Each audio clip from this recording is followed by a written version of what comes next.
Hello student, welcome to my channel. मैं Sitanshu Shekhar. Student, आज हम करंट इलेक्ट्रिसिटी के अंदर एक बहुत ही इंपॉर्टेंट टॉपिक आज पढ़ने वाले हैं, सीरीज रजिस्टर या सीरीज कॉम्बिनेशन। तो चलिए शुरू करते हैं आज का वीडियो। स्टूडेंट, हमारा जो सीरीज कॉम्बिनेशन है इसका सर्किट डायग्राम देखते हैं। पहले मैंने आपको पिछले वीडियो में बताया था कि कोई भी रजिस्टर जिस सीक्वेंस में जुड़ता है उसके साथ नाम जोड़ के उसको कॉम्बिनेशन बोलते हैं। जैसे हमारा सीरीज कॉम्बिनेशन, जो भी रजिस्टर सीरीज में जुड़ा रहेगा उसे सीरीज कॉम्बिनेशन बोलते हैं, और जो भी रजिस्टर एक दूसरे से पैरेलल में जुड़ा होगा उसे पैरेलल कॉम्बिनेशन बोलते हैं। तो हमारा टॉपिक है सीरीज कॉम्बिनेशन। तो ये है हमारा इलेक्ट्रिकल सर्किट। वोल्टेज सोर्स है, यहाँ मीटर हमारा सीरीज में लगा है। यहाँ पे रजिस्टर पहला जो है हमारा R1 है, दूसरा रजिस्टर R2, तीसरा register R3। Current I register के अंदर गया R1, R2, R3 और बाहर भी निकला I। तो इस सर्किट को समझाने के पहले मैं आपसे दो तीन बात बताना चाहूंगा। पहली बात कि सीरीज कॉम्बिनेशन में जो करंट होता है, आप एक बात याद रखिए कि सीरीज कॉम्बिनेशन में हर एक रजिस्टर के लिए हमारा करंट जो होता है सेम होता है। जैसे यहां पर रजिस्टर हमारा R1 है तो इसके लिए वोल्टेज क्या हो गया मेरा V1। R2 है, वोल्टेज क्या है मेरा V2 है। R3 क्या है, वोल्टेज V3 है। लेकिन जो हमारा करंट है, यहां करंट R1 के लिए I, R2 के लिए भी I और R3 के लिए भी I। तो करंट सेम है। हमारा सीरीज कॉम्बिनेशन में करंट जो है रजिस्टर, हर रजिस्टर के लिए I ही है, लेकिन पोटेंशियल डिफरेंस अलग होता है। तो पहला पॉइंट है करंट सेम होता है या कांस्टेंट होता है रजिस्टर जो सीरीज में हो। दूसरा वोल्टेज डिफरेंस होता है। वोल्टेज डिफरेंट इसलिए होता है कि रजिस्टर R1 के लिए वोल्टेज V1, R2 के लिए V2, R3 के लिए V3। और तीसरी बात, जो एमीटर होता है सीरीज में जुड़ा होता है। मैंने आपको पिछले वीडियो में भी बताया था, दो तीन वीडियो पीछे मैंने आपको बताया था कि जो भी अपना अमीटर होता है वो सीरीज में जुड़ता है और वोल्ट मीटर पैरेलल में जुड़ता है। तो आप 3 पॉइंट यहां से याद रखिए। करंट सेम होता है रजिस्टर जो भी सीरीज में जुड़ा हो, वोल्टेज डिफरेंट रहता है, अमीटर जो सीरीज में लगी रहती है, और अमीटर का काम क्या है, करंट मेजर करता है। तो चलिए इसका एक डेरिवेशन निकालते हैं और फॉर्मूला डिराइव करते हैं। देखिए हमारे पास रेजिस्टेंस जो है R1, रजिस्टर R1 जो है हमारा, इसका वोल्टेज हमारा क्या है V1। रजिस्टर 2 के लिए हमारा वोल्टेज क्या है V2, और रजिस्टर 3 के लिए हमारा क्या है वोल्टेज V3। करंट सब में सेम है, वोल्टेज डिफरेंस है।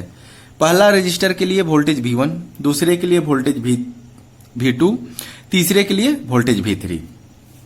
तो हम Ohm's law, according to Ohm's law हम क्या जानते हैं, V इक्वल टू IR। ये ओम्स लॉ का फॉर्मूला है, V इक्वल टू IR। तो हमारे पास सारे रजिस्टर का अलग अलग पोटेंशियल है। तो हमारे पास पहला V1 के लिए क्या है IR1, क्योंकि जब V1 के लिए R1 है तो हम फॉर्मूला में V के जगह पे V1 और R के जगह पे R1 पुट करेंगे।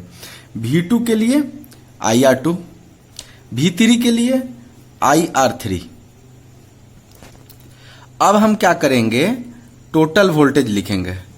टोटल वोल्टेज जो हमारा है capital V equal to V1 plus V2 plus V3, यही होगा। अब हम क्या करेंगे, जो हमारा V1 का वैल्यू है यहां पे IR1, V2 का जो वैल्यू है IR2 और V3 का जो वैल्यू है IR3, यहां पे हम पुट कर देंगे। तो हम जानते हैं V इक्वल टू IR होता था, और यहां पे कैपिटल V है तो V के जगह पे हम IR रख दिए, और इस कैपिटल V1 के जगह पे IR1 plus IR2 plus IR3 रख देंगे। Putting the value of V1, V2, V3 in V1, V2, V3 in this equation, we get this equation. अब यहां से क्या करेंगे, ये IR हमारा लेफ्ट हैंड साइड में है, यहां सब में देखिए I कॉमन है, I कॉमन है, I कॉमन है। यहां I हम बाहर कॉमन ले लेंगे, R1 plus R2 plus R3, और यहां से I इधर भी मेरा कैंसिल हो जाएगा। तो यहां पे हमारा बच जाएगा R equal to R1 plus R2 plus R3। ये होता है हमारा सीरीज का इक्विवेलेंट रेजिस्टेंस। क्या होता है, सीरीज का equivalent resistance. I hope that आप समझ गए होंगे। फिर से मैं एक बार रिपीट करता हूं। हमारे पास एक सर्किट था, अमीटर सीरीज में था। रजिस्टर R1 के लिए पोटेंशियल V1, R2 के लिए V2, R3 के लिए V3। करंट सब में क्या होता है, सेम होता है, पोटेंशियल अलग होता है। तो मैंने रजिस्टर R1 के लिए पोटेंशियल V1 लिखा, R2 के लिए V2 लिखा, R3 के लिए V3 लिखा। और हमारा ओम्स लॉ क्या कहता है, V इक्वल टू IR। तो हमारा जो V1 है उसके लिए क्या होगा, R के जगह पे हमारा पहला रजिस्टर R1 है तो IR1, V2 के जगह IR2, V3 के लिए IR3। तो टोटल वोल्टेज हमारे पास क्या हुआ, V1 plus V2 plus V3। और V इक्वल टू IR हम जानते हैं, तो जो हमारा कैपिटल V है यहाँ पे, तो V इक्वल टू IR, तो हम V के जगह पे वैल्यू पुट कर दिए IR। और हमारा V1 V2 V3 का वैल्यू यहाँ पे निकाल के रखा हुआ है। तो हम क्या करेंगे, V1 के जगह पे IR1, V2 के जगह पर IR2, V3 के जगह पर IR3।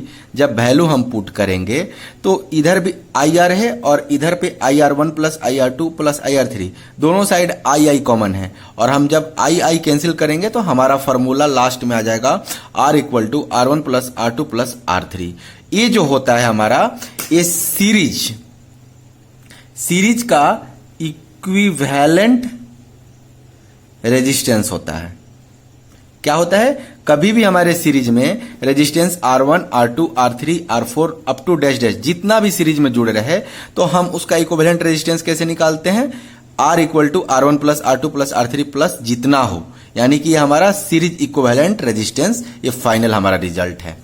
अगर आपसे कोई पूछता है कि इसका कोई बेस्ट एग्जाम्पल बताओ प्रैक्टिकली लाइफ में, तो आप देखे होंगे दिवाली में हम लोग जो झलरी लाते हैं, लरिया जो लाते हैं बल्ब वाला, जो लटके रहता है पूरे सीरीज में, उसमें एक गुत्थे में 50-50, 100-100 बल्ब लगे रहते हैं। तो वो जो भी बल्ब हमारे झलरी में, या जो भी बल्ब वो हमारे झलरी में या लरिया में लगे होते हैं, वो सारे के सारे किस चीज में होते हैं, सीरीज में होते हैं।